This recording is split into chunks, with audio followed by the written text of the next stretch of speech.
Because there was respect. And what was the respect? Respect was mutual.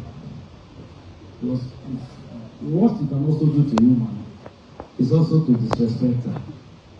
And knowing our culture and our background, everything that is wrong is from the woman. Everything that is right is from the man. But I have a personal experience where I owned up to say everything that is wrong about this is from me. And I had that conversation with my mom.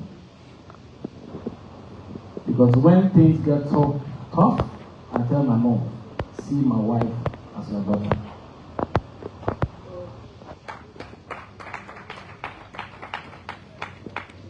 So I don't know if I've addressed what I am. Chika is there, she knows my wife. So I didn't come here to praise my wife, and I'll tell you that whatever I am, she has been a pillar because she gave me the support like this. I wish I said.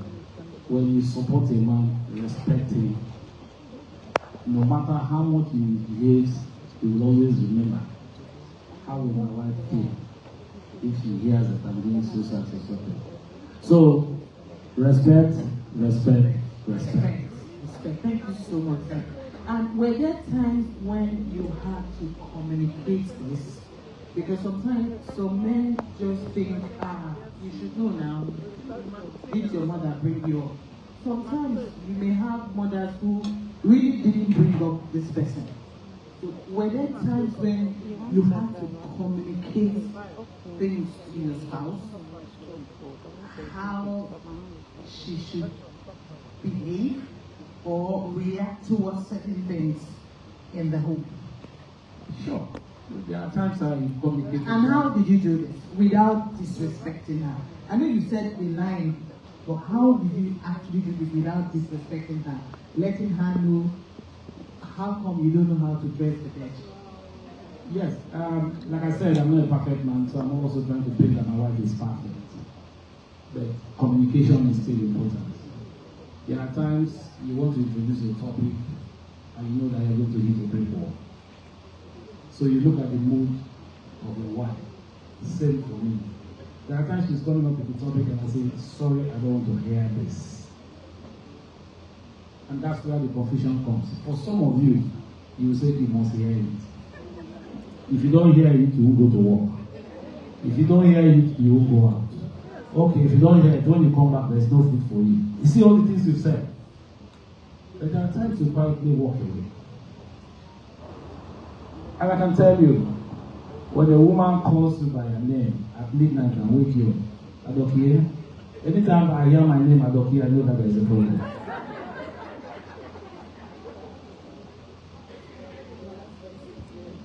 Therefore, the most important thing is how do you communicate this?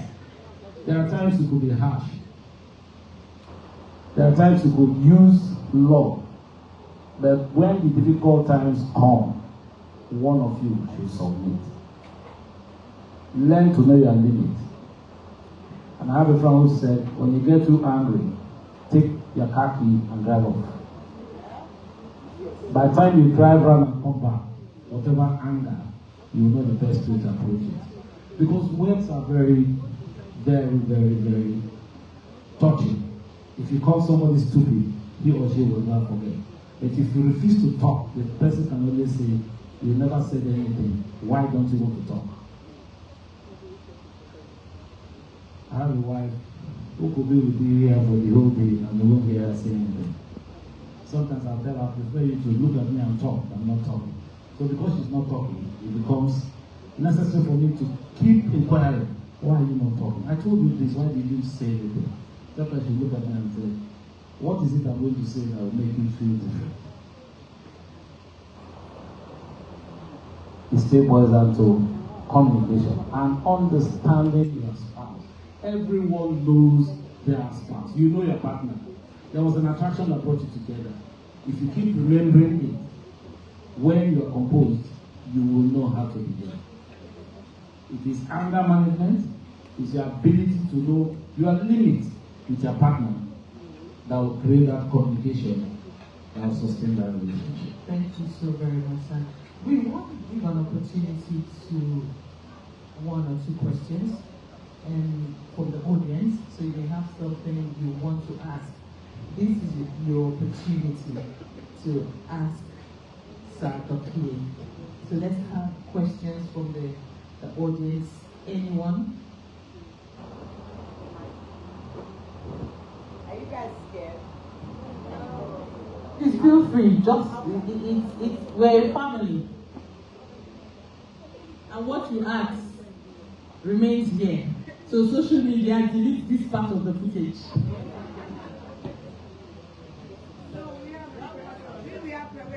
Please go ahead. I'm ready for you.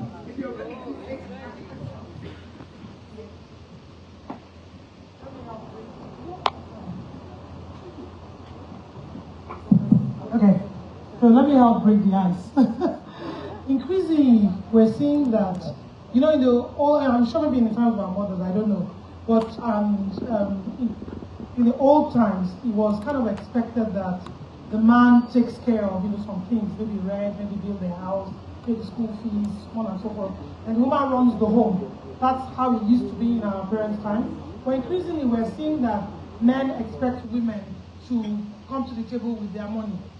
What do you say about that? What do you think about that? And I don't know whether from what I've heard, from what I know of you, that's not your style. What do you say to women here when maybe you're going to a new relationship, or even the way, because the economy now is changing and you're expected? How do you expect?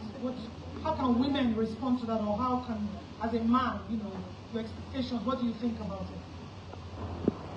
I use myself. Yeah, I'm traditional. So you failed. Yes, I'm traditional, and it's biblical.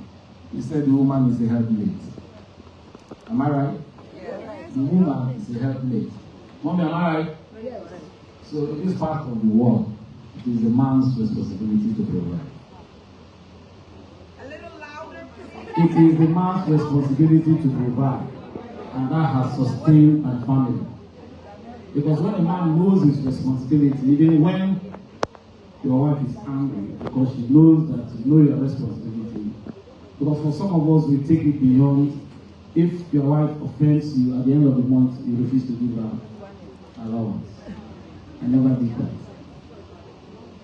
So even if we are quarreling and I can't have access to her, I'll pay money to her account. If I used to give her 10,000, I'll pay 20,000.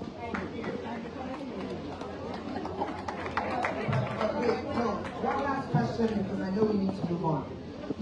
Yes, it's biblical and it's traditional, but in today's world, the men do not come to the table fully prepared to pay the bills. That's why I said I'm using myself. I don't believe in that because. No, you can't help us. You're married. So we're talking about. Hold on. I'm not finished. I'm not finished. No. I'm not finished. No, hold on. You have also said you as a woman decide what you want. There is nothing wrong with the woman helps. But your approach will make her happy. For instance, I'm out of town. If there's any problem back home, my wife will take care. When I come, she said, the diesel in the generator got finished. I've asked them to supply it. Two things. Either because of the credit facility we have, she will pay, or she said she has paid.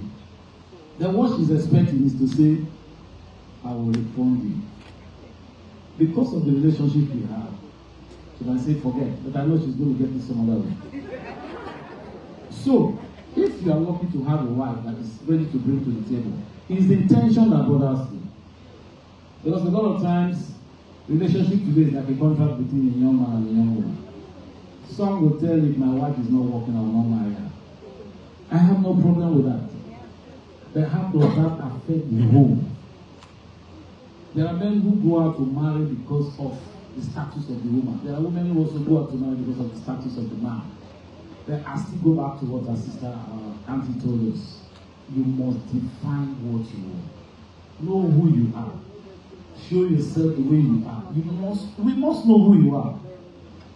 But if you come with deceit, you keep deceiving yourself, and that marriage will never hold. Because that's not the true you. When both of you know yourselves, even when one is trying to play practice, you can say that this is not you, I know you. Your wife or your spouse should be able to say, we saw your husband do this. He said, no, my husband cannot do this. I think if she finds out it's okay or it's not okay, it's the way she manages it. And that's why I keep coming back to the word respect. If you take your marriage to the public will help you destroy your marriage. If you take your relationship to the public will help you destroy it. See how a mother, even if a child is a thief, and they tell the mother, your son stole, she will call the son and say, my son didn't steal. Somebody must have made him steal, or he will take his steal. But when they get home, the mother will tell the son, why did you do this? Do women do that? When they tell you your husband is this, you support and say, yes, I know. And you do that publicly. And that's what I said, respect. It all depends on how you want to manage your relationship. There's no perfect relationship. And I want to repeat, there is no situation that fits all. And I keep telling you, I had my challenges, but our ability to manage it may be possible. There are times you are tempted to say, should I remain in this marriage? Why am I here? But it is the endurance, the patience of both parties. And I must tell you, I always pray that every man should pray for a woman that is prayerful. Because a lot of times, it is the prayers, sometimes she will tell me, this thing you did, I will not forgive you, but when I go to church, pastor tell me this thing. So, communication is important, but like I've said, it's a mutual relationship. No relationship is perfect. But tell yourself, if you have made up your mind to end the relationship, then there's no need to quarrel. Walk away. There's no need to destroy the relationship before you walk away. And I don't support divorce. At this stage, this is when I really need my wife. Wow. Because I have the time. I wish we had all the time to have this conversation with Dr. Your listeners. I want to say thank you so much. And I hope you enjoyed this time. And if you want to know more, please come and meet him and ask some very, very private questions if you don't want to talk.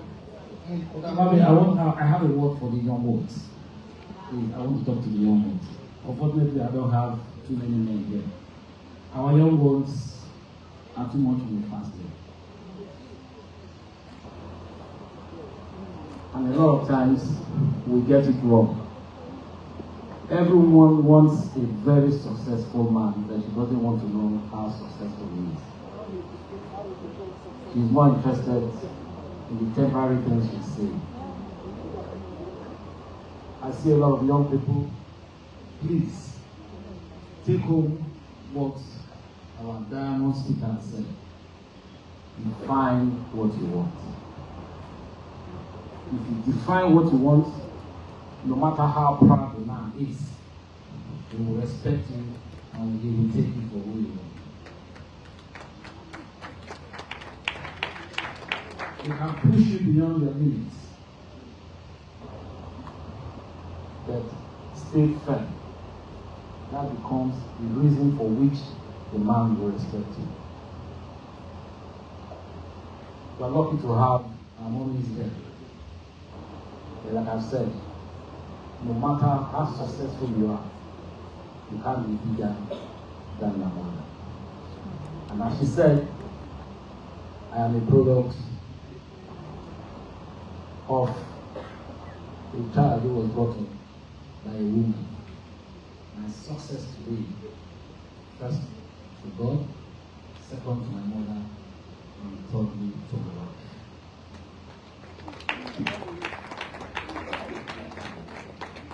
For my mother, she saw future in me. Even when I didn't have the boldness to move on, my mother would tell me, my son, go. So I'll share a very little story with you about my success. And I told you, I come from the community called Kilali. If today they are looking for people that will represent River State, in my community, I'll be a minority. If they are looking for people from my local government, my local government, my community will be a minority. If they are looking for someone in River State, in River State, my community will be a minority. That means I will never have a chance. But I had a mother who told me, that if others can do it, my son, you can do it. And what's the story? I had when I saw the advert for Panelists, I think it's in my profile. I told her, Mom, there's an advert to work in Panelists, but I won't apply because I don't know anybody. My mommy asked me, do people work there? I said, yes. She said, then I'm going to apply. I applied, I was called for a written interview. I went, I passed the written, and it was time for oral. So among this is where we need connection. I don't know anybody. He said, my son, do people work there? I said, yes, sir. He said, go for the interview. And true to it, as I walked into the interview, most probably, the head of the panel was the managing director. Oyibo, somebody Oyibo, with other managers. The first question they asked me, do you know anybody in this panel? I honestly told them, I don't know anybody. They asked me, how did I know about the interview? I said, I saw an advert and I applied. My mother encouraged me to apply. So they all laughed on the panel. So they asked me if I knew anything about the industry. Prior to that time, before the interview, the only thing my mother told me, do you know what they do in NLPs? I said, I don't know. He said, do you know anybody? I said, no. He said, do you know the office? Okay, go to the office. Hang around the gate. If anybody comes out that is working there, ask questions. That's the wisdom of my mom. I'm lucky somebody came out. What's going on? I'm giving you a life story. I brought the gentleman. Still is called Scottish Simple Manuel. Luckily, it was the Carolina. I asked him, does he work on the same day? I said, please tell me about Panelists and have an interview here tomorrow. And he just, without wasting time, 5-10 minutes he told me. Thank you so much for your very insightful story. I know we can be here forever. You know why this is important that we need to get his number and know him personally? It's because he needs to move on. Please, ladies and gentlemen, a round of applause. A round of applause to Adokie Tombomi. Thank you so much for your presence. Please, ladies and gentlemen, listen after now. Yes, folks. Listen after now. A standing ovation for him, please. A standing ovation for him. You know why? If we have more Niger Delta men like him, we'll have many happy homes, happier children, happier wives. Please, standing ovation to Sir Adopi. Thank you so much. Thank you so much.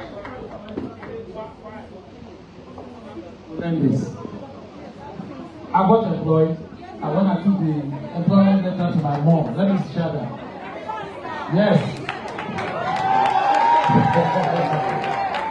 Yes. So she asked me, my son, you have been employed. What do you want?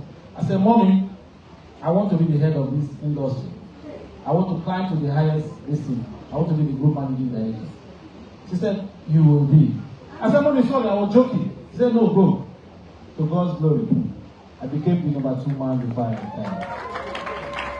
Thank you. Amazing. Thank you. Thank you, sir. What wealth of knowledge. Thank you. Thank you, sir.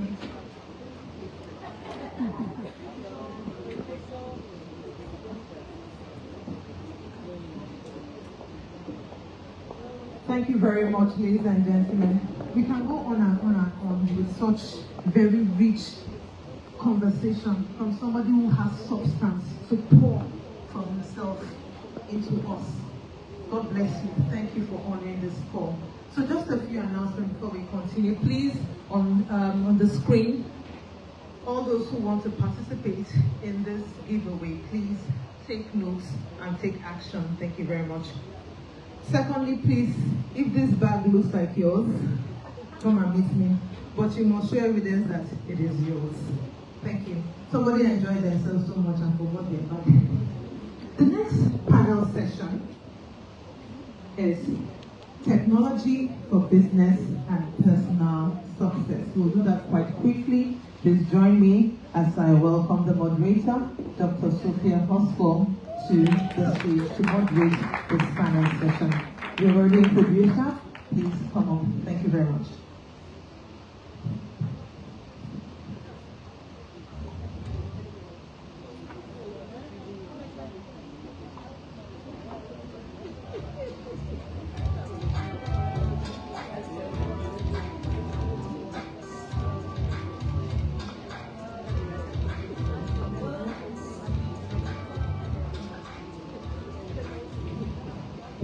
Good afternoon again, everyone. It's great to see that it's still full house after lunch.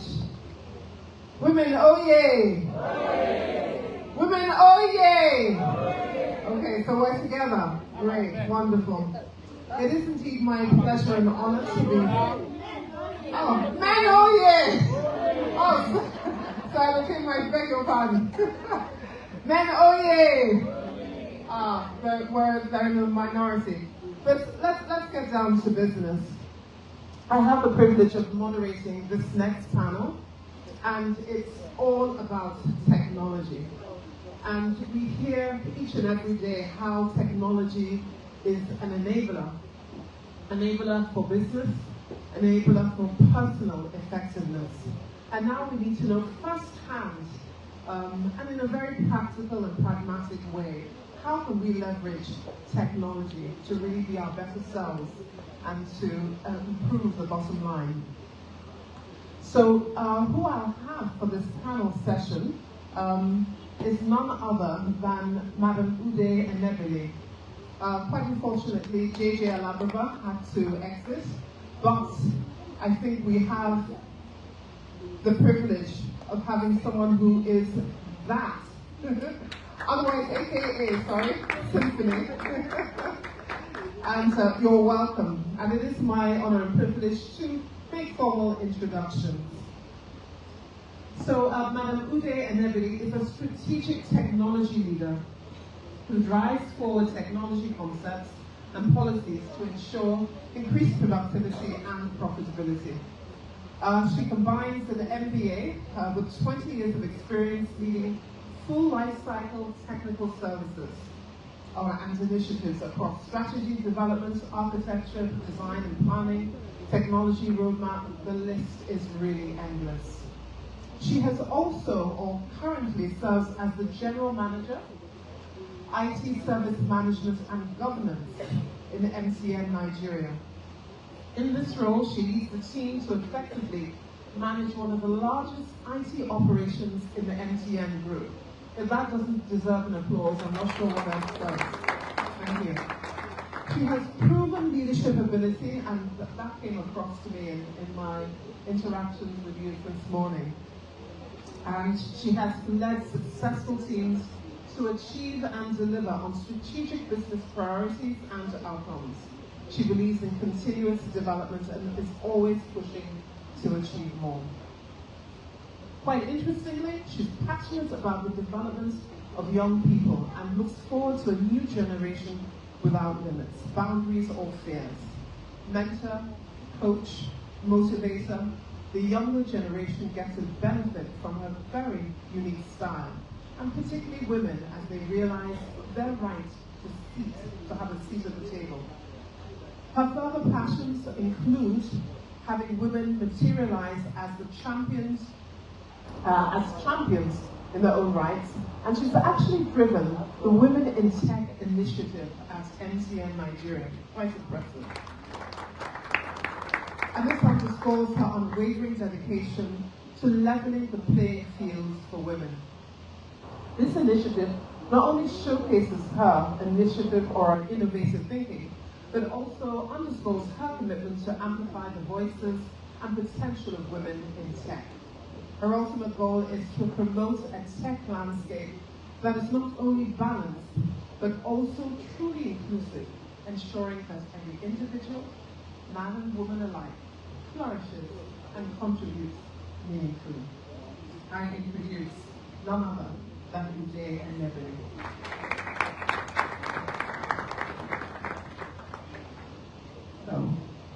just permit me to organize my paraphernalia.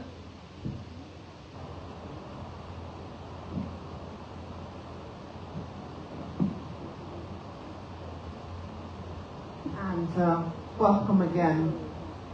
So, just to reiterate what we want to be able to talk about today. A lot of us know that technology is accelerating and new discoveries and innovative practices. These applications, AI, cybersecurity, and more is so important for our businesses today, for those of you who are entrepreneurs. But even on a personal level, I had the privilege of really getting myself the last minutes of preparation this morning, leveraging on some of the technology that I have today, simple as notebooks, iPads, etc. So if we want to be the power women of today and use this as an enabler, how do we do it? And thus we have none other than herself to help us in that discussion. Good afternoon, everyone. Good afternoon, everyone. I like there's supposed to be a lot of energy in Port Harcourt, so we talk with a lot of passion. Good afternoon, everyone. Good afternoon. So I'll start with my opener, and maybe that is very generally, technology, digital processes, call it what you will. How can we use it? Maybe leveraging on your experience in MTN and your journey as a lead in Women in Tech initiative. How can we leverage it to really help our businesses, small and large alike? Okay, let me start by asking a simple question. When you wake up in the morning, what's the first thing you touch? My pillow. Oh, Lord. Your pillow is not with it. Alright, most people is your phone, right? Unconsciously it's your phone. But even for those that want to read their Bibles to pray, most times you use the phone because you have a lot of translations, right? So as against maybe your paper Bible that you might just have a single translation. So I just want to use that as an illustration to say that technology is all around us. It's in everything that we do, Sometimes we have become so used to it that it's not even conscious to us anymore that it's technology, but it's actually technology. And most people that have even just a phone use less than 10% of the functionality in your phone. But you can actually do a lot more with your phone. I was telling someone that we went to China earlier this year, and for the whole period, we bought things, we went to different places, we paid money, we went to we did everything just by having a phone. We didn't need to have a handbag, we didn't need to have any other thing, we just had our phones. So technology is everywhere, is what we use every day. Of course, how good we are is different based on usage. But I want to say that for businesses and for your personal life, your productivity can be accelerated. Your growth can become exponential once technology is introduced into that. I was telling people that when we went to school, you need to go to the library, you need to read a lot of books, so many things just to do a research paper. But right now, you can have something to do and you can chat, Of course, there's prompt engineering, but you can actually do a conversational interaction with any of this, and you can develop papers, you can do so much, you can become more productive. I remember a nephew was with me, and he kept saying, Auntie, I have papers to submit tomorrow, and I'm like, but you're playing with us. And he came back and said, I've submitted, and he submitted 8 pages of a research paper, all because he used ChatGPT, he used a number of other things. So technology is an enabler, but it has grown beyond the traditional enabler we used to know to become a strategic differentiator. So it can be used for our business, it can be used for our personal lives. Fantastic, we've heard it firsthand. So I love the fact that you use the terms that we always hear, an enabler and an enabler. So let me take it a little further. So how can we actually see it helping our bottom line? Because I imagine many of us here Effort running, and I'll ask it in two parts. One for the entrepreneur, be you at whatever stage of entrepreneurship, whether it's that you're just starting or you've indeed scaled up and are looking to the next level. How can we have technology actually improve your revenue or even your bottom line? Can we get back granular? Okay, so let's use maybe someone that, small business, right? Someone that has a supermarket. Today, most people just talk, right? And maybe they have just a notebook that the sales girl used to record sales, right? And maybe they know that once in a month they go back to restock. But they don't know who their customer is. They don't know what the customer, what his preference, all right? What is his pattern of buying? All of those things are data that can be generated by the use of technology. So as a small business owner, you might say, oh, I cannot buy a software. But you can subscribe to a software, all right? And those services are available. And for small subscription, you can actually have an inventory of everything in your shop. You can actually see the sales and the pattern of behavior.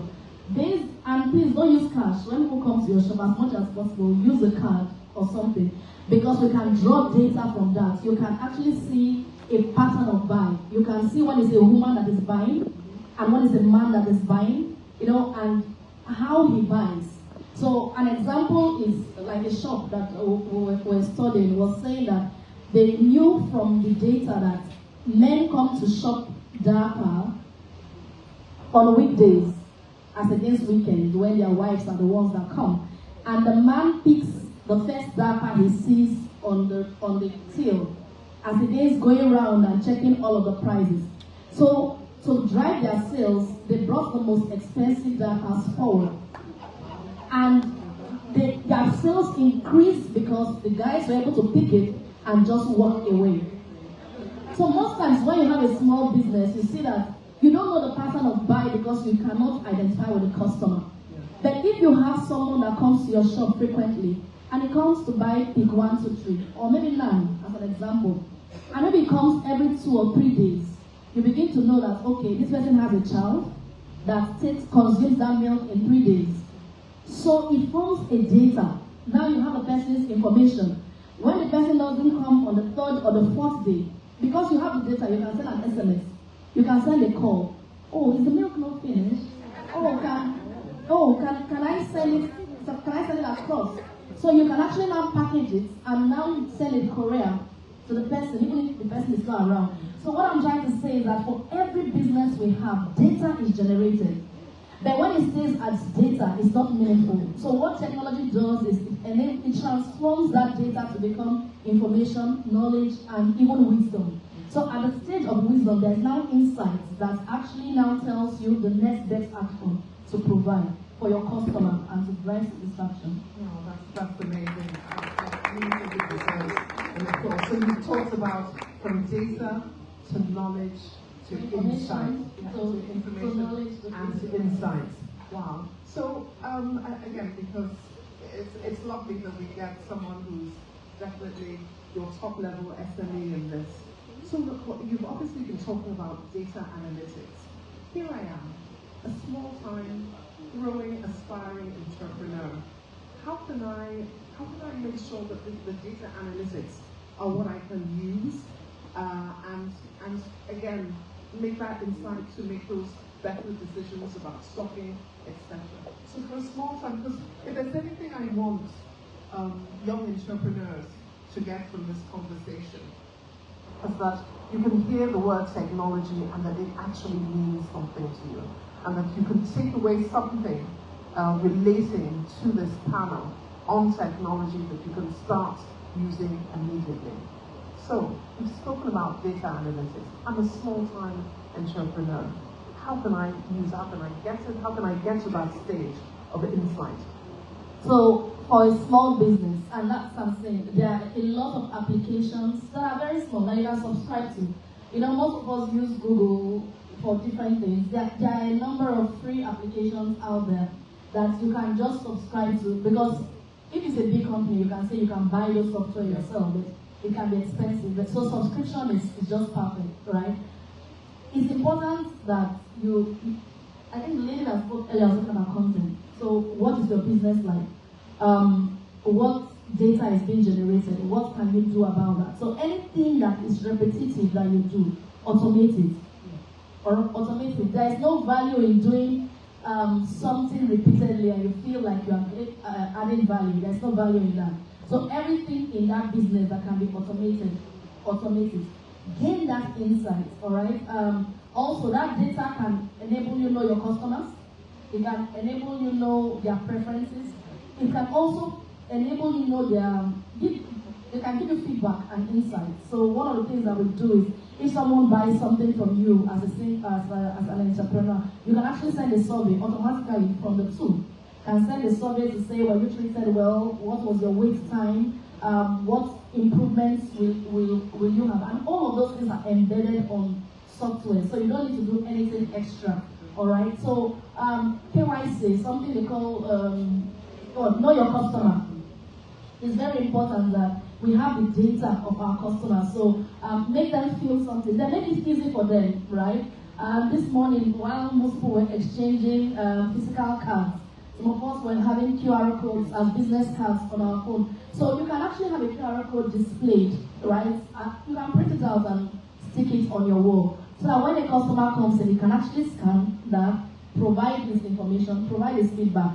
The data can also be used for pattern of buy. So you can actually go back to that customer periodically to say, oh, are your stock not getting low? What else can I offer you? So I want to encourage that no matter how small your business is, do not do it manually. When you do it manually, you lose valuable data, and that data can be translated into something so wonderful that you will be shocked what the outcome can be. Oh, fantastic. So what would you say are some of the best practices? So I imagine with all the energy in the room, many of us will read today and say, yes, I'm going to transform my business, and I'm on a new trajectory of growth. So what's been your experience about using digital for business transformation? Okay, well again, I'm in technology all my life. But our business have all transformed over time because technology has changed and it keeps changing. So it's one thing that you have to keep reading, you have to keep studying because things change every day. And I think one of the things I said that is extremely important is look at what is repetitive. Any task that you do in your operation. So one of the things I would say is look at your customer journey or your high volume journey. What are the things that happens every day in your business? So an example is a supermarket. What is the flow? What is the flow of traffic? When do people come in? So you're also looking at patterns, right? Many people come only in the evenings, so you can use your mornings for something more creative. So based on what you see, you can now advise on the technology that will be useful. Okay? I remember when COVID came in, and any business that was not online practically died because they required physical presence. So you need to look at your business flow and look at what can we automate. Automation is the first step for anybody. What can we automate? How many customers do I want to serve? Do I want to serve just people within my locality? Or I want to stretch beyond? Today I have people that cater, but they cater for people abroad, but they're in Nigeria. That is catering. Yes, catering. That's what they do, food business. So what some of my friends do is that they cook and they freeze and they ship abroad. And that's all they do, but that's their market. So meanwhile, they are in Nigeria. So there are no limits to technology. They can show what they do, they have it advertised, they can quantify what the product is, they also know the needs of the customer, and based on pattern, they know how long that thing is supposed to stay. So the fundamentals is look at your business, look at the high volume journeys, look at what can be automated in that process. Once it is automated, then look for continuous service improvement. How can I improve this? Look at the wait time, look at, now I think the other person was talking about payments. Look at payment journeys, right? Look at the best switching companies, the aggregators, and how you can make that seamless. Then you just keep watching and improving as you go. Fantastic. I love that word that you used, and I think we should expatiate on that idea. This, the idea of being an aggregator. And I think some examples of that are like, the Ubers and the Airbnbs. You don't own the property, you don't own the car, and yet you have all these assets at your, within your reach to turn value into profits. Are there any more examples of aggregators that come to mind? There are lots. So Amazon, as an Especially, example. or even nationally, yes. Okay. Nationally, yes. So you have the Flutterwaves, you have the Paystar, you actually have, because they are in financial services. One of the things that is big and is going to go bigger is the financial services sector. So there are a lot of aggregators, even NIPs, right? I know I used to work in a bank those days, and how they gather checks, from your branch and go to your head office, from your head office to the center clearing house. Now, someone will tell you, other people, they're like, what is that? But it used to happen until somebody thought, why don't I be the switch that everybody can pass through? So locally, we actually have a couple like that. Today we have Konga, we have Jumia, we actually have a number of marketplaces.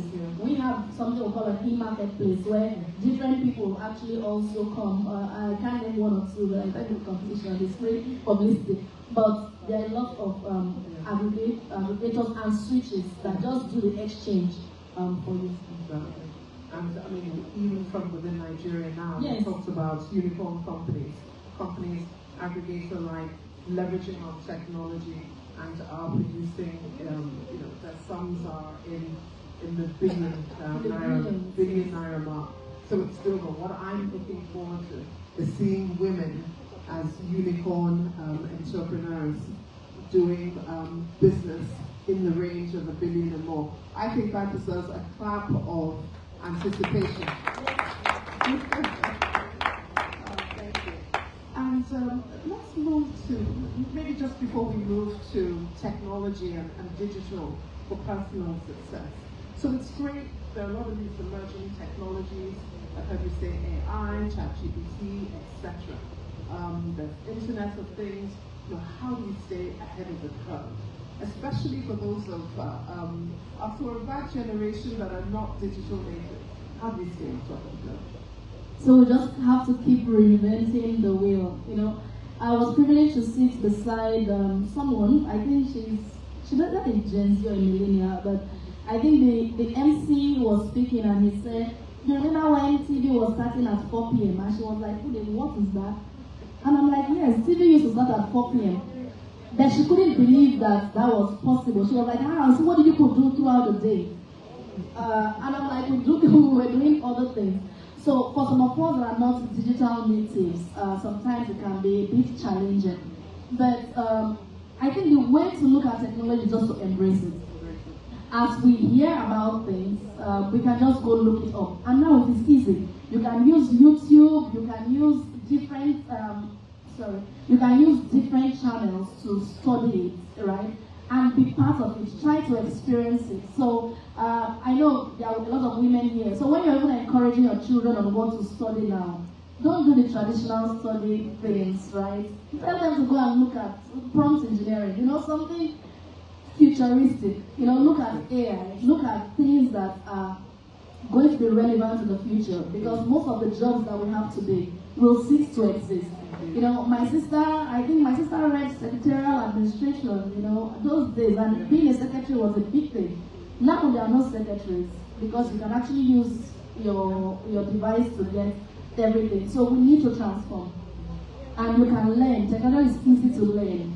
When I talk to women in tech or STEM, I used to tell them that mathematics is easy. It's 0 to 9. It's just 10 digits, right? English is a lot. It's 26 characters. So it's more difficult.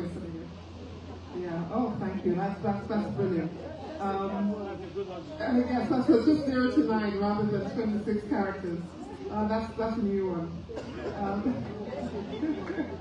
So for all of those of you who have this phobia for mathematics, so now personal success. I know we're pressed with time, and I'm sure there are a lot of questions in the audience. But just take us through what maybe a typical day for you is like using technology. I'm sure all of us have always been curious, rather, about how people who are really versed in the use of tech use it to full advantage, and now in a personal way. I'd like it that any one of us here can leave here this afternoon and say, yes, there's one more thing I'm going to do in my day to make me that much more efficient or effective. Okay, so when I wake up, I look at my phone. I use my phone to pray and actually look at my devotional. Then, of course, I have the privilege of my calendar for the day is on my phone. So I can actually, based on all the integrations with Microsoft Teams and other things for the organization, I can actually plan my meetings, all right? I can send updates.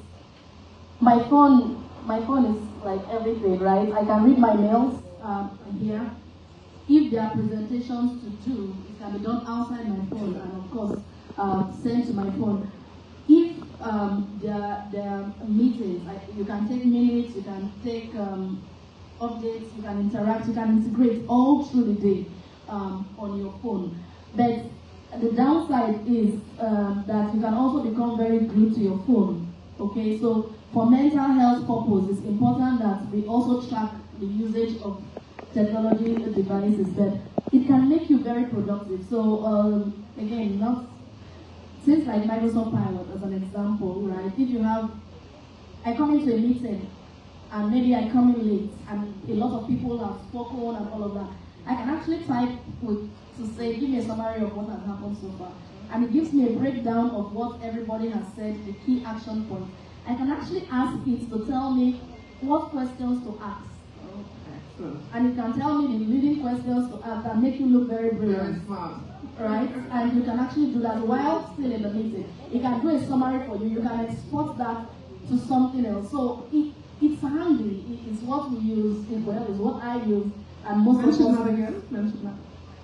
Oh, there is Microsoft Pilot. Pilot. Like voice to text. Yeah, you can do voice to text. It can do your meeting summary, your whole meeting summary. It can give you key points. It can tell you leading questions to ask the panel. It can do sentiment analysis. So you can even say, how was the tone of that speaker?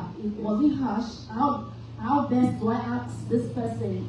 How should I approach this person? If you are a salesperson and you go for a pitch, you can also do that while on that call to say, what is the mood of this person? What is his preference based on history? How best should I ask this?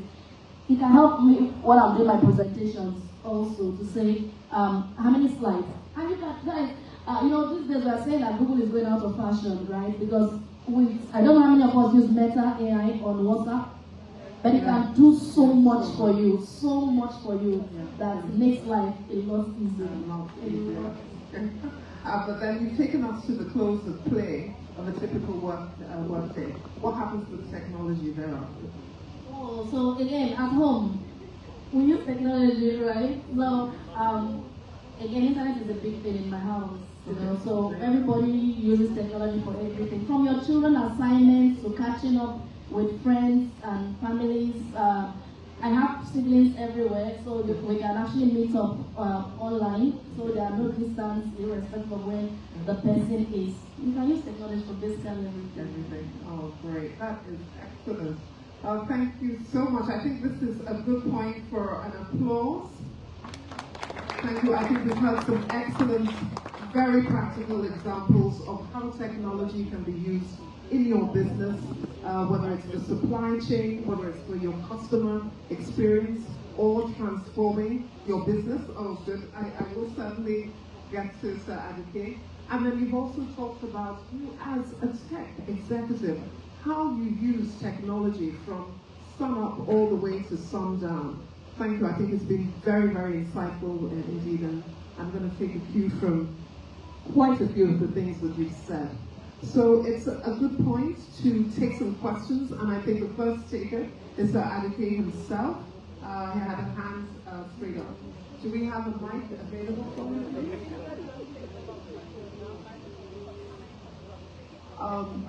Okay, it looks like it.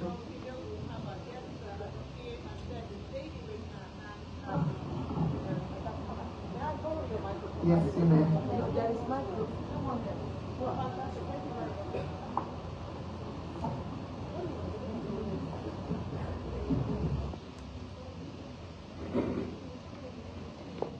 Thank you very much. Well spoken. Mine is the conflict of technology and the disadvantages having on families and cultures. You have a family, like you said, you all wake up, everyone has a phone. You want to have a family dinner, and as we are seated here, everybody is on the phone. So there is no more interaction between families. And I can tell in this crowd, if not that you consciously ask us to identify ourselves, we'll all walk away here without knowing someone else. How do we use technology as an advantage to our culture and our tradition? 100% correct. 100% correct. And to everything that has advantage, there is also a disadvantage, and you must be very conscious of it. So everybody that has a phone, the smartphone, okay, this is Samsung. So any Android user, if you go to settings, right, you go down settings, you will see something called digital wellness and parenting control on your phone. You can try it for those on Android. So what that tracks is your digital wellness. So go to settings, right? Under settings, just scroll down. Scroll down, you'll get to somewhere called digital well-being and parental control. Is everybody there? For those on Android, iPhone, apologies, right? I don't know that I'm not an iPhone user. Okay, so what this helps you to do is to guide and put yourself, set of parameters around you. Technology can also become very consuming and overwhelming. I think now research has shown that usage of things like phone and technology devices can give is as serious as people that take drugs, right? Because the sensation it creates for you is the same and can become an addiction, right? Just check it out. If your wallet is missing, you feel bad. But when your phone is missing, you feel helpless. Most times because it looks like everything is gone. So as a family, you must decide on when and what to use, when to use it. So if you check this digital wellness, it can show you the hours you spend on different types of apps in a day. So based on that, you can now tell yourself, why am I spending 5 hours on Facebook? Why am I spending 2 hours on Facebook? You can set a limit. So you can say, I don't want to spend more than 30 minutes. And once it's more than that time, it locks it up. So even if you are tempted to go back to open Facebook, it will not display. So those are the parameters that you can use to guide yourself. And there is something also called a gray screen. So you can give yourself a sleeping time. Now once it's 9 o'clock, once it's 10 o'clock, let my screen go gray. So it's no more attractive. So even when you open it, instead of you to see this green screen, you see it as black and white. So it tells you that it is time to sleep. Then you can set do not disturb on your phones and all the technology devices around you. So when it gets to that time, it doesn't also happen. So for instance, I'm here now, I've set all my meetings to automatic decline. So while I'm here, if you call me, even on a Teams call, if you decline it automatically, because it's saying I'm engaged, I don't want to be somewhere else. It's very important because it loses an aim. We are human beings, are supposed to be interactive, right? We are supposed to interact with each other. Let's not get consumed with technology. So for families, we must set time frames, when to leave your phone, when not to leave your phone. Unfortunately, the work I do is very difficult because if you can't call, then I can't. So my phone is by my side. You know what I say. Maybe just to even further add, it's something organizations are doing a lot more of these days, where they're actually blanking out, whole periods of a week, where like email-free hours or email-free days, where there should be communication, just because there's a constant onslaught of information, and people need to feel that they can switch off and re-engage with their inner selves or with family or whoever else. So it's that intentionality about just making sure that there aren't excesses with it. So totally aligned with what you have. So second and final question. Good afternoon. My name is Masaba Jimmy. on how we can use technology to help someone like selling ice block. Small business. I want to know how we can use technology to help someone. Okay? So it's just like any other. Okay, so first and foremost, the question will be, who do you sell to and where do you sell to? That business can now be advertised. So from a technology perspective, you can actually create a handle. It can be something on IG, Instagram. You can create, I don't say you can create a website, but you can grow into that. Then starters, you can just create a page on your Facebook. You can create an IG account where you start to advertise that, look, I sell ice block, and put it on your status, put it on your DP. If you have a community of friends or so, post it there and post your number, right? For every customer you get, try to get their details, right? And once you have enough detail, you input that into a database so that you know the different kinds of customers, you know the days they need it. So that even when they are not reaching you, right, you can actually contact them. As the business grows, before you can now talk about creating a website, having a platform that they can now order into, right? Therefore, a small business just starts by creating a page and advertise, I sell this. But it's important that for every customer you get their details, understand their buying patterns, right? Then integrate with other things. Can I supply you instead, right? Can I deliver to you? Look for that niche that will become a differentiating factor for you and take advantage of it. Thank you, and that essentially brings closure to this panel session. I want you to all give a round of applause to Ude Enebili, who is the General Manager, IT Service Management and Governance for MTN. Thank you so much for your time, madam. Thank you. Thank you very much. Please, a round of applause for them. A quick picture session, please. Are you there? Please, just quickly for our panelists. While we wait for that, we would like to remind you we have the final session, which is the fireside chat with our award-winning artist, Miss Njoku Kilali. So please stay on, and after that, we'll have music with her. So please, Kilali sisters, let's present her with a gift. Please, can you just stay while we honor you with this, please? Thank you very much. Thank you.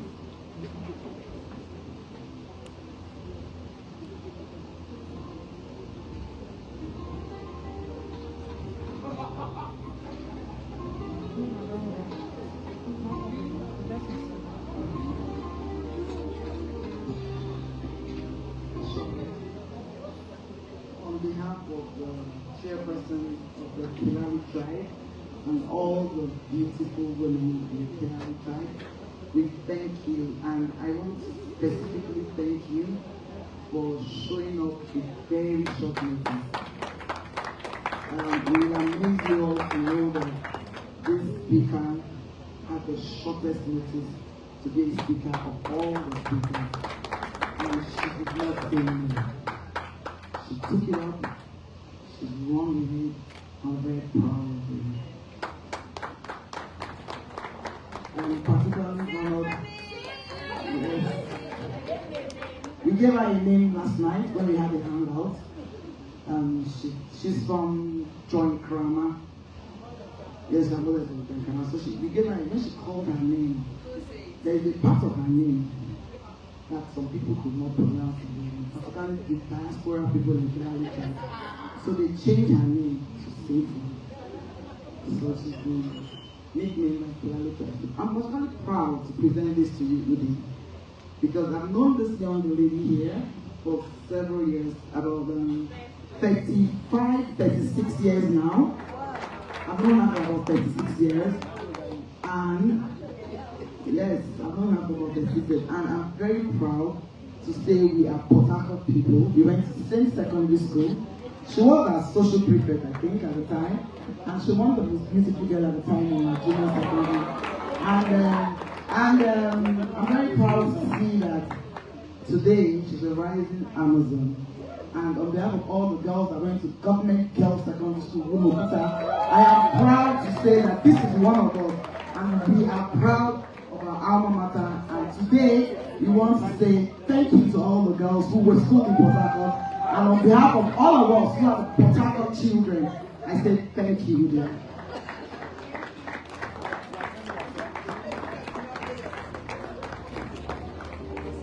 Everyone did not pay us for this announcement. We just want to show that it doesn't matter where you started, you're always in the front. And we're crashing this no matter what.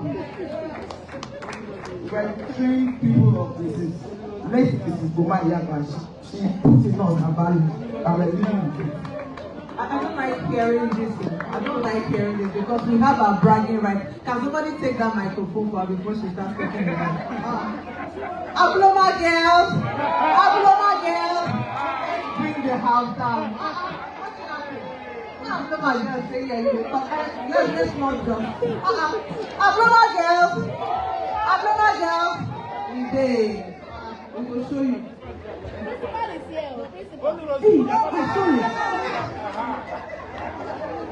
Okay, it's always a joy. It's always a joy when we come together as Rivers, Bayelsa State, Niger Delta women, remembering where we came from.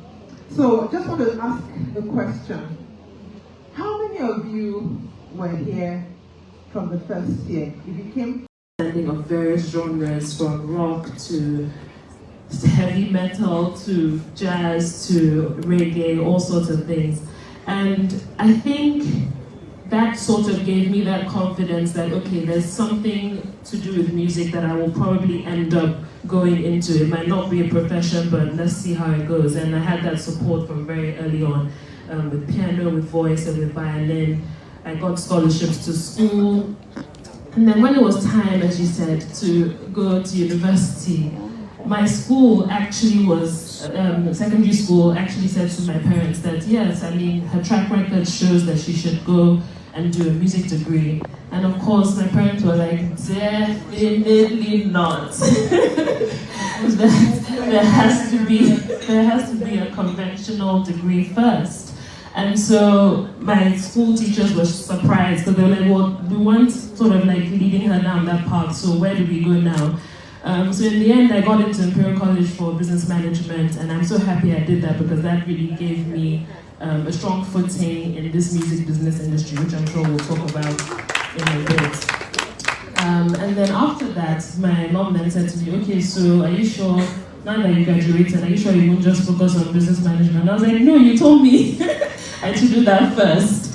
And then they were like, well, then go and formally study music. Like, just because you're a musician, doesn't mean that you can't learn and study something that is very concrete to do with music. And that's how I ended up choosing film scoring. In as much as I was a performer and a songwriter, I felt that something that could really give me an edge would be to study formally the music of film. And that's how it happened. That's amazing. I can imagine that conversation.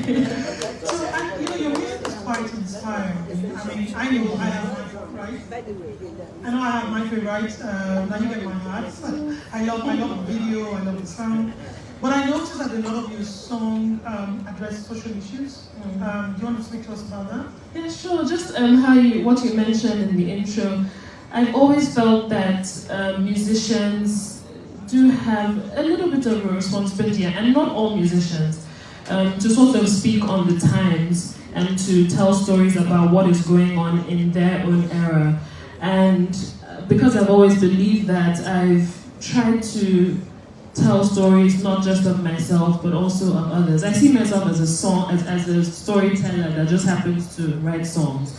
And I think it's important to really shed light on what is going on socially, because we're all going to look back at some point. I'm sure we're all aware that certain things in our history are sometimes erased, from school textbooks, from even how we used to pass down knowledge. All the older generation are dying and have not passed things on, whether through writing or verbally. And some of our songs, through music, we can say a lot and we can sort of retain history in that way. So that to shed a light on certain issues, I think is very important, and that's what I try to do at any opportunity that presents itself. I love that. Now we can tell our history through our song, preserve our history through our song. I really love that. And I think for me as well, I mean, looking at you, you're a successful singer, songwriter, you recently got married not too very long ago, you now have 2 beautiful boys, one of them just 4 months old. I mean, how do you balance all of that? We've been talking about it all day. How do you balance being a professional, mother, wife? You know, how does that work? Short answer, I don't know how I'm doing it. In fact, my 2 ears were wide open when Mrs. Awoshika was talking. It's just for me, as of right now, it is one day at a time. I think what I would say is I've realized that if I try to compartmentalize everything, so like musician or singer and film composer, mother, wife, daughter, like if I try to separate them, it doesn't actually work for me. So when I had my first son, I realized that sort of bringing things together in a cohesive way and seeing myself as this one entity actually made more sense for me. And because I already tell stories and it's like my authentic stories through my music, then it didn't hurt to talk about motherhood through my music. It didn't hurt to talk about film scoring on my song and my singer pages because it's all one person. So that might not work for everybody, but that's just how I've been able to sort of navigate it. And if you can control that narrative, someone said, one of our speakers said about, if you don't talk about your marriage or like, don't put it out in the open. But there are still certain ways that you can control your narrative and what you share, like you control, and let people understand what you stand for and what values you have. I hope that made sense. Yes, it did. You did. And you're absolutely right. I mean, you can share as much as you can. Exactly. As far as you can control that yes. narrative. That's actually, no, it did make sense. And I think for me, the next question would be, which is one of the things we want to talk about today, is really, we've talked about technology in the previous session, and I really enjoy that. So, and social media, being a public personality, you have to be out there, I guess. So how do you use that, your brand? How do you build your brand? How does social media help you in building your personal brand? How do you control that? How do you want to position yourself? And how can people use social media? I think that was one of the questions that they asked, for their own personal branding and putting themselves out there. Do you do that? So with personal branding, let's first of all break that down. Personal branding is, I like to say, it's what people say about you when you're not in the room. It's what do you stand for? What will people talk about, like, after you've left? And you're sort of humanizing your business.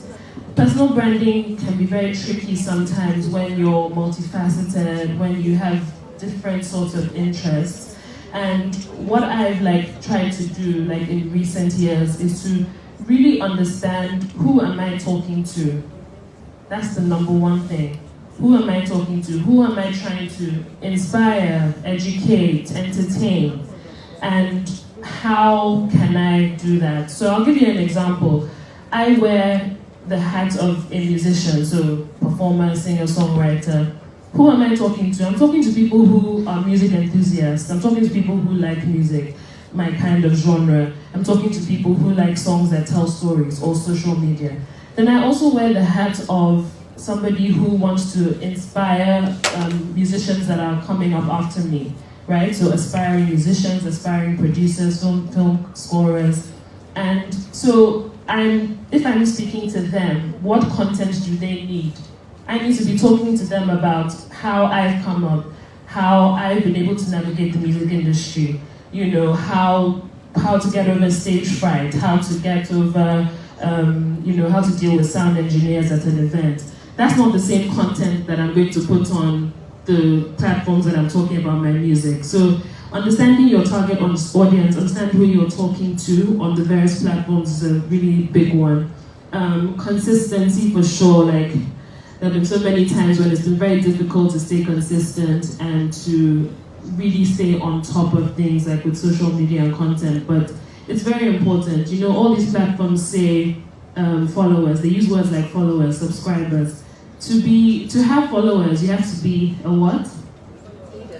A leader. And being a leader is not a small thing. It can be a tough feat sometimes. And to lead, you really have to understand what you're trying to put forth and how you're trying to like bring people on board for a particular cause or whatever. So it's been difficult. It's been overwhelming at times, as I also try to grow my business and have my leg in different spaces. But I just understood that target who you want to target, understand their pain points, understand what they are trying to achieve, and use your experiences, use your stories to try and address those issues that they have. The lady who talked about trying to sell ice cubes, can you put your hand up? Are you here still?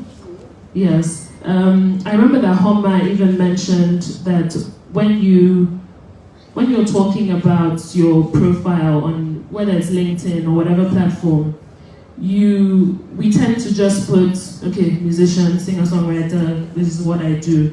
But how about making your content about the service that you're actually providing? So it's not just about, okay, this is my product and this is what I'm selling, but you could perhaps, make your content geared towards what my product does. What do ice cubes do? They chill things, so your content could be, I don't know, I'm just spitballing, but your content could be more about what cold drinks do for you as an individual, or, So it's just, of course, it's about creativity and strategy, but it's really understanding what are you addressing, your audience, how are you trying to make their lives better through your experiences and the stories that you tell.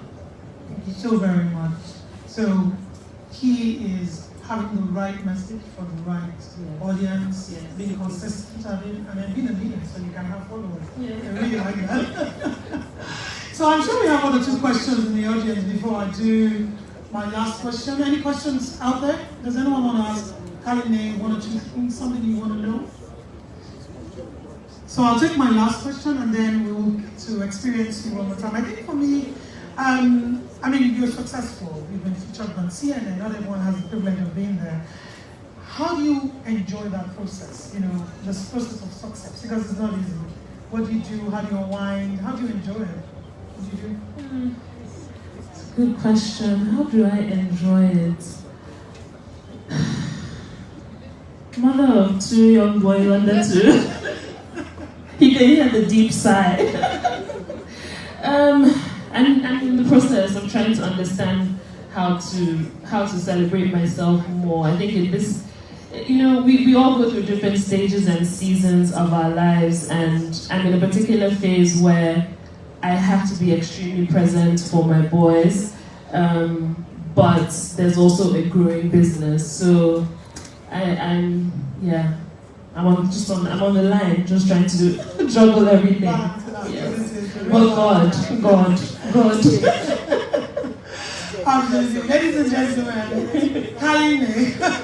So I think the round of applause, really nice round of applause. So I think now we'd like to experience you on the piano and to understand music and to just enjoy it. So please, if I could ask you to give us a few songs for us to understand the kind of music.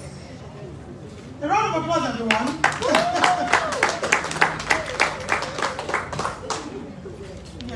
Middle, okay. I just need the mic stand.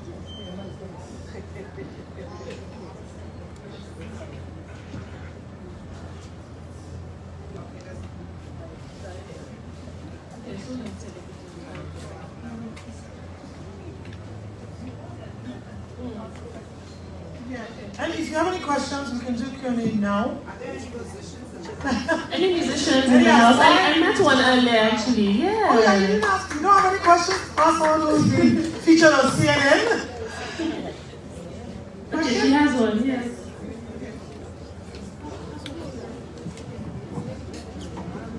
That's okay.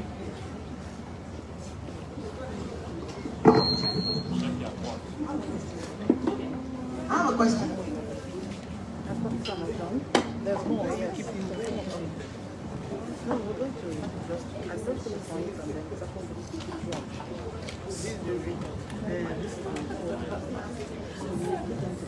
you so much. Our sister looks so beautiful, and when you're just 4 months with a baby, that is cute. One good thing about being a musician. My name is Oniso Jigume Bethlehem, stage name Jigume, and I just saw that my own sister from John Karama just spoke. Allah. It's beautiful hearing you talk. But I'm sorry, I know you're going to perform, but I was really hoping that we'll touch a little bit of the business aspect. One thing that we so lack in this part, I have an event I host annually here called the Shikri Festival, and this is my 6th edition this year. We have issues getting sponsors and partners, especially of the financial part. And so it's not easy even developing ourselves out of Port Harcourt to the world. I'm trying to connect to Lagos. I recently also moved. And so I just think if there's a way, maybe when you're done performing, if you could just, since you also studied business management, I hope that also has something to do with music. If you could just speak a little bit on that, on how we can properly manage and also get partners, get the government, get the private sector involved, because this is one thing I've been fighting for over the years in Port Harcourt. Thank you so much. I can answer now quickly. What I've realized, honestly, like I'm not going to say this is how to get sponsors, this is how to get funding. What someone told me recently is if you build the community, partners will come. Am I right? Yes. Am I right? Yes. I've had to learn that the hard way, and there's only a certain amount of people that you can keep going to ask for funding, ask for sponsorship. The first thing they will ask you is, where's your community? Who are the people that you're serving? How many are there? And if these partners see that, okay, yes, she's putting in about 500 people every 6 months or whatever the frequency is, and these are people that I actually want to reach. These are people who will drink my product, or these are the people who will give their babies this milk, or whatever the case may be, and they will partner. That's the advice I got recently that I'm even trying to take on board myself. I hope that helps. Yes. Just add something to that. She's absolutely right.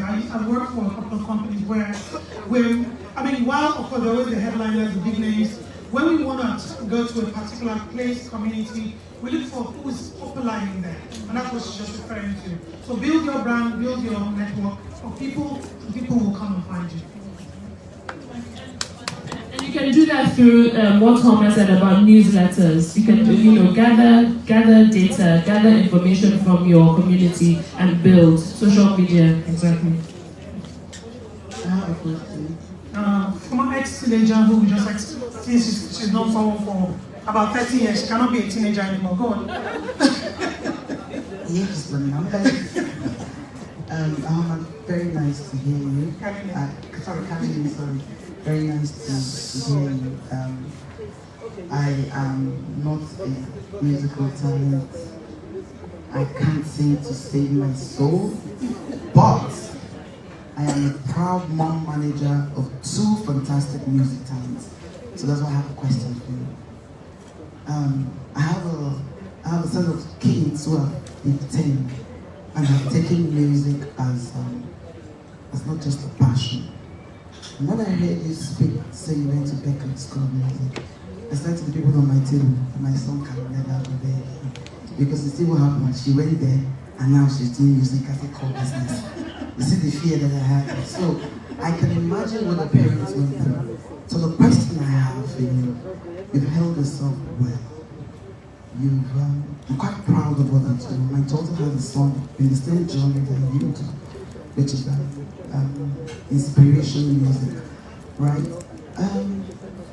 How have you been able to navigate the industry without tainting the values which I suspect that your parents have done? And what plans do you have to encourage more young girls who are interested in music to do it professionally and not just the music by what is done by the wayside? How are you able to do that, right? That's my only question. But I have a response to the lady over there who asked for funding and sponsorship and support, right? So I am opportune and I'm privileged to have access to some data and information on the music industry. And I will just tell you that there are numerous grants from musicians and creatives all over. All you need to do is to spend the time to research what is applicable to you, what you qualify for, and apply early enough to meet the timelines. They are all over there.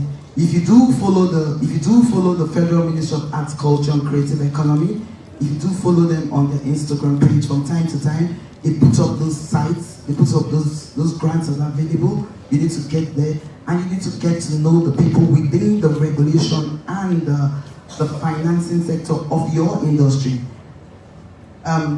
Polaris Bank recently gave 5 billion naira out to creatives, and what kind of media and what kind of news are we listening to as creatives from this sector, from this area?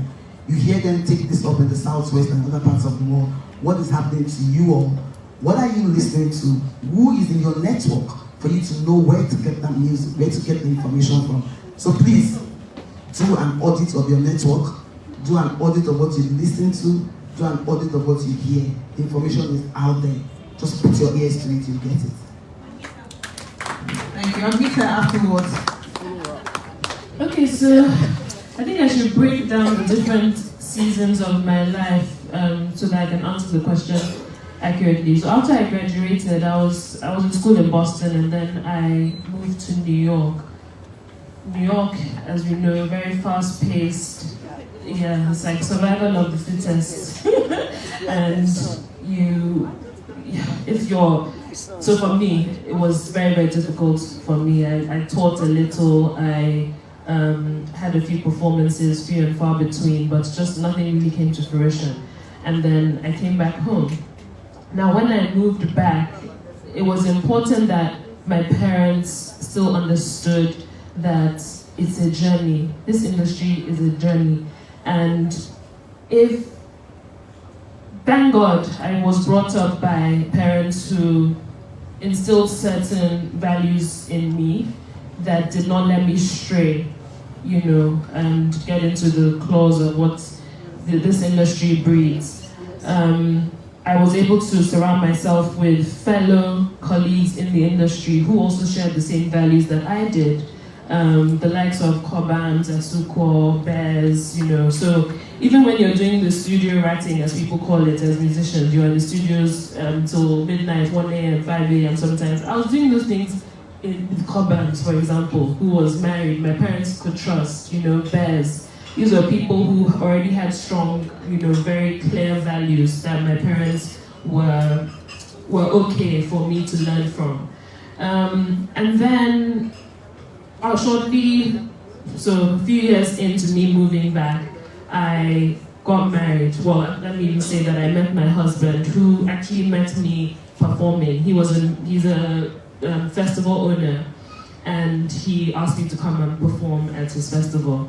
And so again, my next support system came from my husband, who met me doing what I wanted to do. So even when I say I'm going to rehearsals, at 6 a.m., he understands, like he gets it. And we've talked about support system here today. I can't express how important it is to have a support system. For the ladies in the room who, we tend to be quite vulnerable to my industry, entertainment industry. I would just say that you really have to stick to your guns. You have to understand your values and know that your values may close doors. We always think that, it will, being a good girl will open doors and fling doors open and stuff like that, but it doesn't always work that way. Especially entertainment, there's a lot more bad than good. I have to just speak very plainly, that's just fact. And so you stick to your guns, and I can't believe, honestly, that I have made it to this point in my career. I'm not where I want to be, but I'm so happy that I have got here with, basically unscathed. I haven't had to do anything that was out of character. I haven't had to sell myself short. I have always just, stood ground. And it's been difficult because I wasn't even doing Afrobeats. People are like, how did you do it? Your authenticity, you talk about this all the time, but it is super difficult in an industry where I'm not even like doing the popular music. So it's the grace of God as well, and it's being very, very creative. It's being strategic. You don't have to do a business degree in Imperial College to learn about strategy. Dr. Elizabeth talked about learning consistently. So, what do you need to do to stand out? What do you need to do to be seen? Social media, and making sure that you can create a space for yourself. If there's no space, create it. Create it. I hope I answered your question. Absolutely. Thank you. Please take the stand. Ladies and gentlemen, a round of applause to Kilali as she takes the piano. Thank you. Thank you so much. So, as I told you guys, I love to tell stories, and I especially love to talk about things that are real. Authenticity is about being raw, about being vulnerable. And I'm so happy that quite a few of our speakers today spoke about this topic that I want to share in this song. As we get older, I think it was you, sir, that said, as we get older, we start to lose friends, or we start to have fewer friends. We said fewer friends. And even Mrs. Awoshika said something along those lines, Mrs. Bubara said something along those lines. And, friendship as you get older can be quite difficult for females. Am I right? Yes. Can you resonate? So even when from being single to getting married to having kids, you just start to see that, you're having to shed a little. And I, of course, have been going through that season.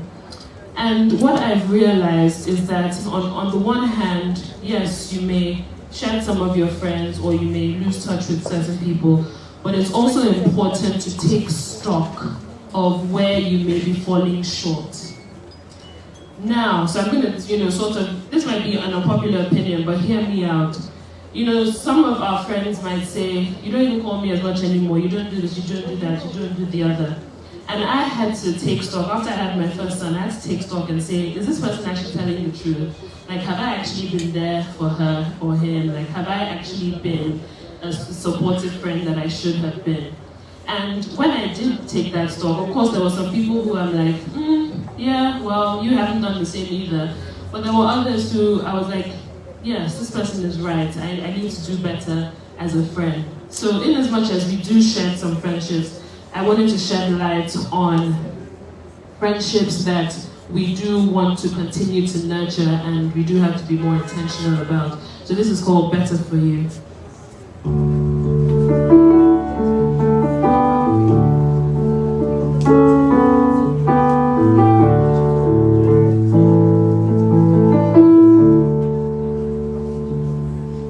I'm sorry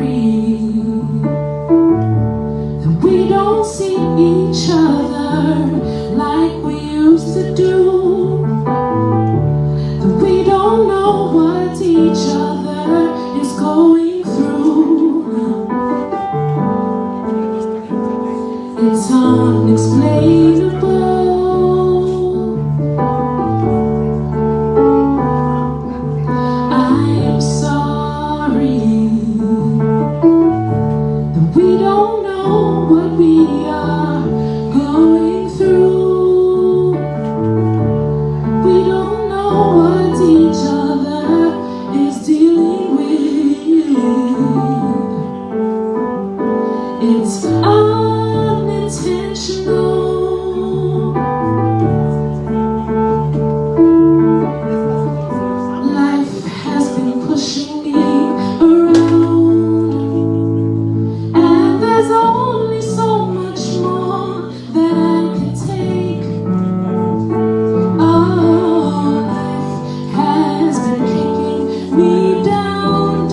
to if you're hurt, God forbid. It's unintentional. Oh, life has been pushing me around, and there's only so much more that I can take. Oh, life has been kicking me down, down, down. But this much is true, I'll do better, better for you. Ooh.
Unrequited love.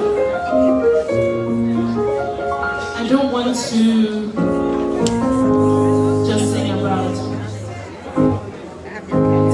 love without tying it into what we're talking about here today. And this song is unrequited love, but it can also be likened to, well, it's about when you're in a relationship and you realize that you have to leave because it's just not working for you.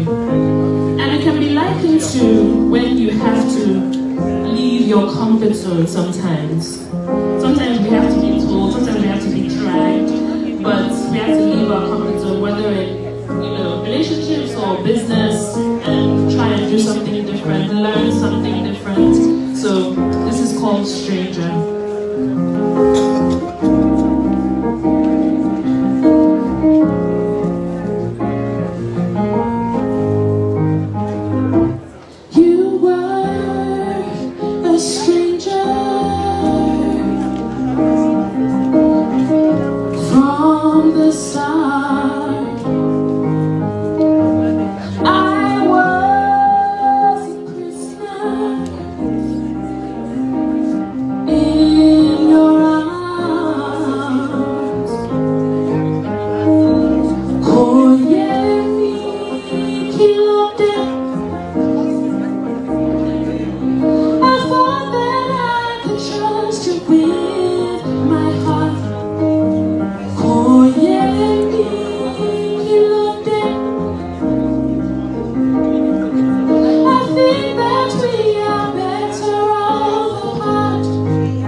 Or tell me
A stranger.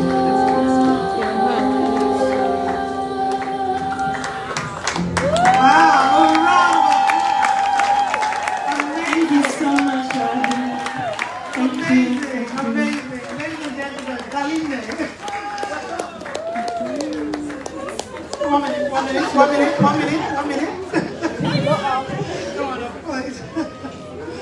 Thank you so very much, Kalinde. That was just a pleasure. It was a pleasure listening to you. Beautiful voice. And you wanted to do what with that voice? Maybe, what did you say you wanted to do again? No. Leave business magnet for yours. That was a beautiful gift that God gave you. You had to use it for us. Thank you. On behalf of the Kilali tribe, thank you. Thank you. This is what it's all about. Thank you so very much. Oh, it's such a pleasure.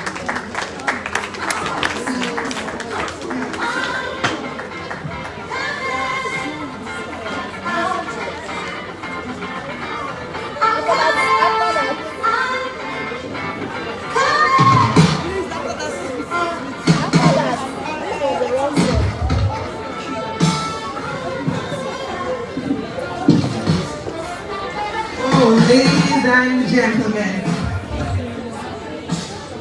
it's been a wonderful long day, ladies and gentlemen. Who's had fun? Who has had fun? Who was blessed? Fantastic. So we're coming to an end. I hope you've had as much fun as I had. Thank you to all our wonderful speakers, Kilali for the music, our guest, Sir Adokie, thank you very much. Dr. Kilali, Dr. Elizabeth, let me just keep it short, and everyone here tonight. Before we go, we promised you that we're going to choose someone for the giveaway where passion meets purpose, or passion meets opportunity. Yeah. So, making an announcement is my dear friend, Dr. Osborne, to make the announcement. Thank you, Esmore. And thank you again, Kalinde.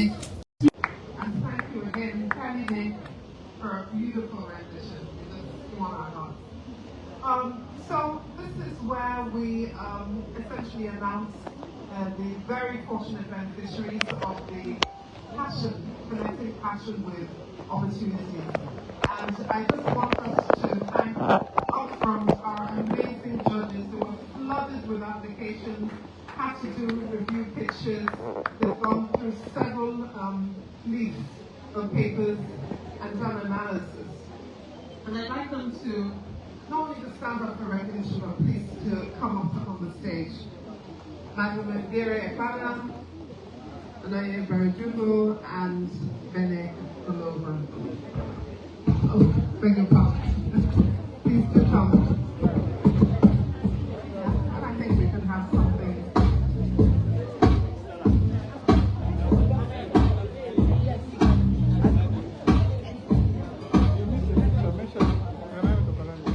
Thank you. So just as a reminder, there was basically on offer Lagos Business School a training for both October this year and May 2025. We also had a series of virtual trainings with McTay Solutions and another provider. We didn't have any takers for the personality analysis, and it does come highly recommended. I think Arifique is pro bono for at least 2 persons. So it's still up for grabs. Maybe I'll just ask before we go. Remember, if anything we've taken away from here is that we need to be constantly learning. And with learning comes self-awareness. Okay, so I will turn it over to one of you to do the honors. Thank you. Thank you very much. So, we would like to announce the winners of the very the winners but before we announce them, we would like her to give us the categories again because it was very fair. We had to let them send us their CVs, their certifications. I went and I checked their LinkedIn pages and we were able to be thorough to the best of our abilities. So please I'd like to give you Gere to list us the criteria that was used for the selection for the LBS.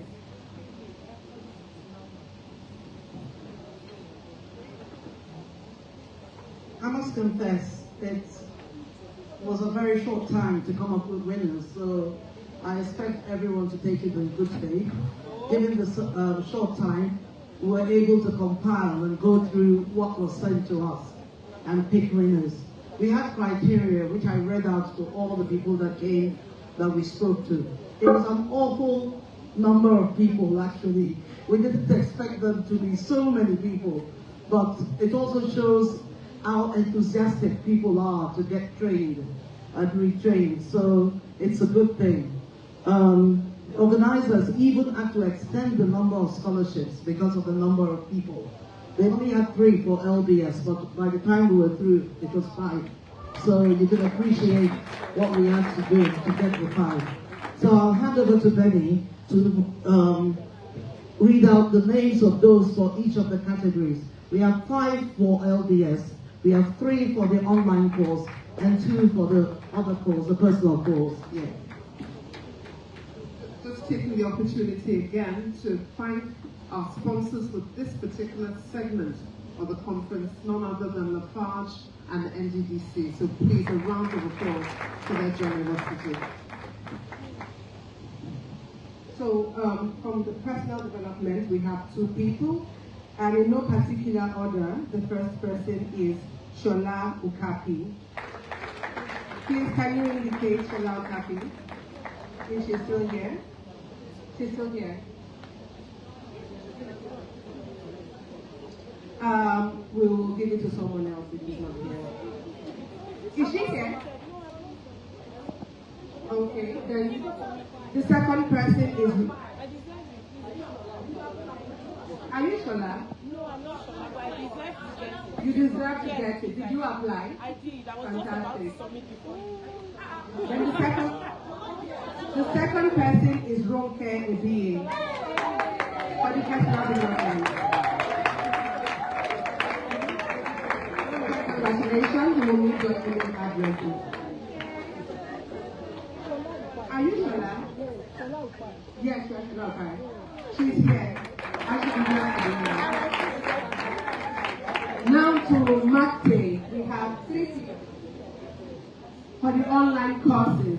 The first person is Mary Olubo. Congratulations. And the second is Loretta Billy. And Loretta, is she here?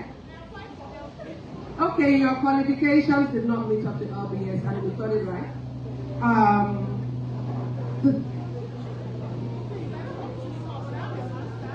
Okay. Can you please just let's go through?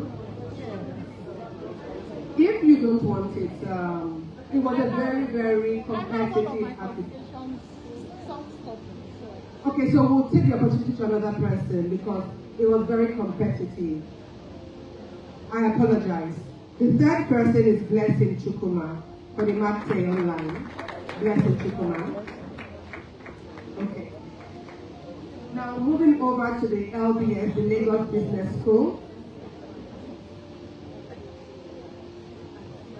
At 2 million apiece for Lagos Business School. It was very competitive. Very competitive. So in no particular order, the first person is Felicia Tamulo. Is she here? Is Felicia here? Okay, she's here. The second person is Missy Kalio.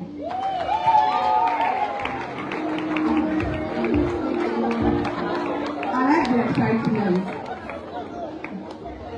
Can you please come up, please? When you hear your name, please come up, please. Come up, please. The third person is, please come and just line up here in front of the stage, please. The third person is Ochuko Eyuwe. Ochuko. The fourth person is Vicky Asawo. And finally, we have Owanaba Amakwe.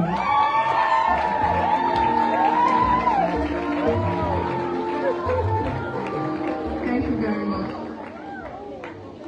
Thank you very much. much, ladies, and congratulations. And I just want to emphasize, please take full advantage of this opportunity. If for any reason that you cannot be available to take it on, please let us know so that we will give the next in line for that opportunity to benefit from it. The expectation is that after the conference is over, please, you will meet our judges so that we take your full details and can continue to be in communication with you until the various trainings happen. So we meet our beneficiaries. Please make it a date also next year, because we will continue to do this and do it more and do it better. And for our existing sponsors and potential sponsors, thank you again, thank you in advance, and please let us make it happen for the Niger Delta women. Thank you so much. I think we'll go down in picture. Thank you.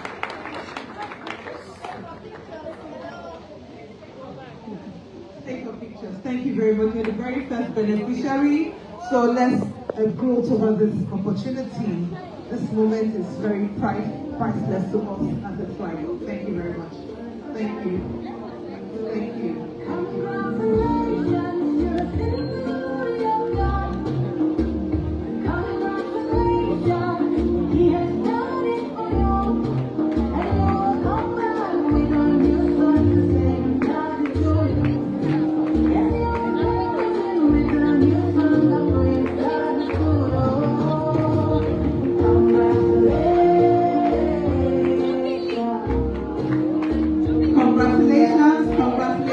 Congratulations to all the winners.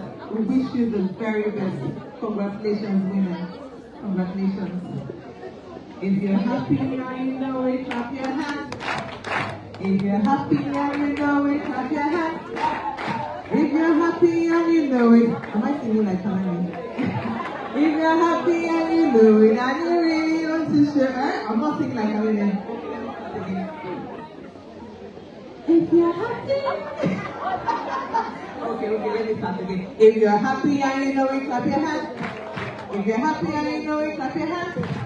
If you're happy and you know it, and you really want to show it. If you're happy and you know it, clap your hands. Thank you very much. Ladies and gentlemen, we've come to the end of the conference. So if you know that you know that you know that you know that you know you had a really good time, please a round of applause to all yourselves. Thank you. Thank you. Please, next slide. We pride ourselves as an organization that likes to learn. A group of women who want to bring quality to you year after year.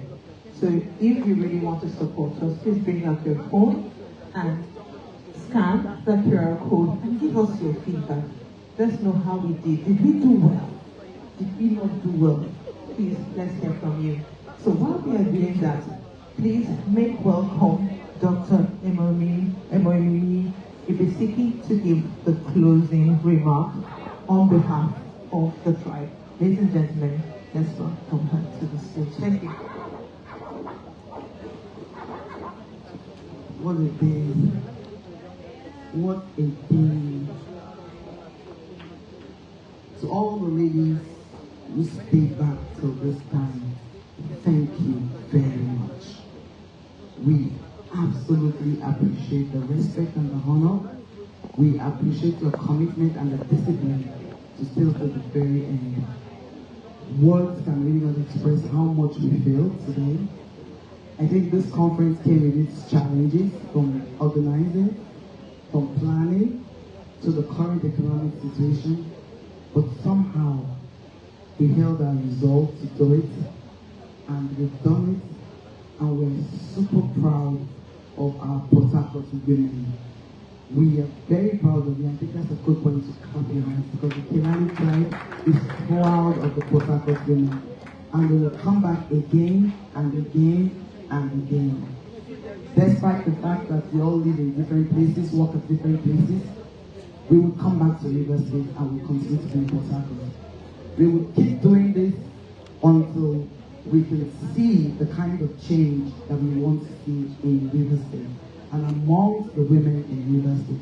You've all got it, you all know it, and we can all work together to pool our collective energy to achieve greater strides than we're doing by ourselves. Can we do it? Can we do it? I can only hear from people on this side. Can we do it? Can we put our collective strength together? Can we work together? Can we pull ourselves to be greater than we could ever have been working alone?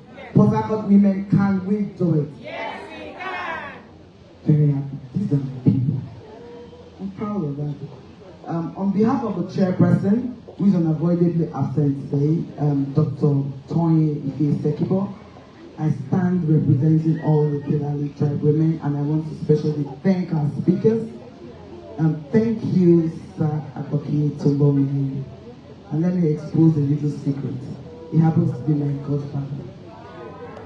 So they don't know. I'll say a little bit more. For many years, when he waited for a child, I was his child. I used to follow his wife.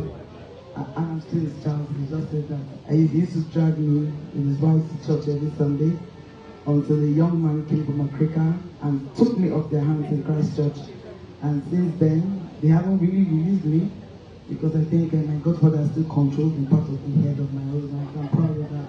He keeps it in check, keeps it in check. Thank you very much for being, thank you very much for supporting us. Thank you for being there for us on the previous years and for coming in today. You stayed with us, you talked to us, you engaged us, you taught us, and we're proud that we have a man who stands for women and who stands to support women. Thank you for your time. We know you could have been doing something else, but you chose to spend this time with us. We do not take it for granted. We feel deeply honored, and we hope to see you again and again and again and again and again and again until Jesus comes, because we ain't stopping this. And to all the women who are out here who spoke for us, Kilali, I think I'm still so tricked about you. God bless you for coming. Lizzie, thank you so much. Thank you so much for honoring us and for coming. We do not take it for granted. We understand how your timing is, and you came through for us. Ude, thank you again. And to our panel of judges, we are grateful for taking the time. Whilst we were listening to the beautiful music and listening to the fireside chat with Kilali, we saw the panel of judges writing like they were writing an Oxford exam, going through the scripts and looking at that. I was very sure when I saw Auntie Biere there, I knew that there was going to be trouble there because I knew her. Her brother is I'm an offspring of her brother, so I am a female prodigy of her brother, so I know that it runs in the blood. So I know she'll do that with diligence and she'll do that with accuracy. So for everybody who won, please know that you went through a thorough process, and we look forward to seeing you use the opportunity to be a better you. And for those who did not come through, please know that even though you did not come through, you are not left out. We're still here. There are many opportunities that are available to us, to you all.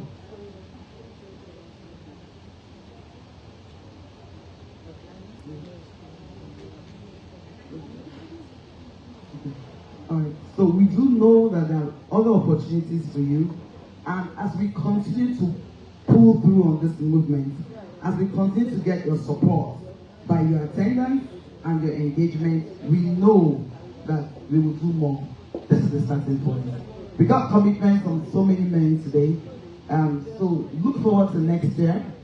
We will be back, and we will do better. To all our vendors, to our event planner, is Isobe here, Isobe here. To our vendors, Isobe, thank you very much. Thank you for all the late phone calls. Thank you for all the times when we lost our cool with you. Thank you for being calm. And thank you for all the times when you made us lose our cool and times when we made you lose your cool. So that's how we work together as a team to bring what we've brought together. So together we have fought, we've played, we've laughed, and we've done it. So we're grateful to God, and we thank you. Keep doing what you do and keep getting better.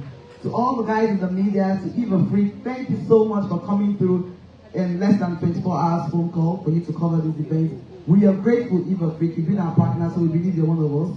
So I would not say the thank you too much because we believe we have some rights of participation with EveafriqueNews because they see as one of us. So thank you very much, Ivy. We're very grateful to your team. Thank you for receiving all the corrections, to the camera crew, to everyone, to the guys who gave us food, to the caterers. We're grateful for the service. We're grateful for the food. It was nice. I particularly love the moi moi. So we're very grateful. We're very, very grateful. And to my Kilali sisters, thank you all for all you do. Thank you all. We're in this together and we'll stay in this together. To the musicians, thank you for doing what you did. And we hope to see you better next time. And my ultimate thanks at the end of this goes to one who held us through it all. It goes to the one who showed us, who gave us the dream, nurtured the dream, gave us the resources, held us through thick and thin, and made this happen. We cannot but acknowledge the one on whose foundation we stand, whose value system shapes the value system of the Kilali tribe, and who we trust is going to sustain the Kilali tribe to continue to achieve its end. We want to say a big thank you to them. Thank you very much. I am Amy Ndisiki, and I sign off. We have one last announcement after the Thanksgiving. This is now a new responsibility. I'm done with the thank you note. Thank you very much. Ronke Ebie and Sonia Ekeleme Nwaze. You are to see the judges immediately after the session. I don't know why. Last week. You have to see the judges. You probably maybe want to be taken off the list or added to the list. I don't know. So, on the clarification to both names. Ronke, are you here? Ronke Ebie and Sonia Ekeleme Nwaze. You are to see the judges immediately after. Thank you very much. I wish you all a safe journey back home.